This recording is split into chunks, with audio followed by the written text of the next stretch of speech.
A couple of months back, I made a video bemoaning Romney's Senate bid in Utah, and yesterday they had the Republican convention and for that state's party, and he failed to secure the nomination, which required 60% of, or 60% of the vote, and instead another candidate was able to acquire 50% to Romney's 49, which is triggering the primary that will be held in, I believe, 2 months in June.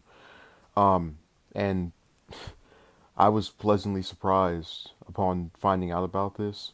Notably, the same day he also refused to commit to backing Trump in this upcoming presidential election and cited his belief that you should not completely throw yourself behind someone unless you know that this person is in the best interest of your constituents. You know, the typical politician garb.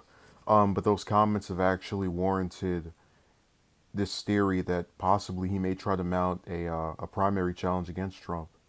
And I am firmly convinced that none of those potential Republican contenders for that primary will be much of anything in terms of actually having a chance of winning. And that really isn't even because of his popularity. It's just very difficult to mount a successful bid against a sitting president in their primary. We have past examples of that to illustrate this point. Pat Buchanan against the older Bush in the '92 Republican primary is the most recent example of that happening, and there actually being some kind of person trying to make a difference. But yeah, Romney was not successful in capturing the high percent of the vote that I thought he would gain, and I am satisfied that we can actually have voters go to the polls and pick out their nominee, not, oh, let's all get together in a little room or house and, you know, whisper who we want and who we don't want.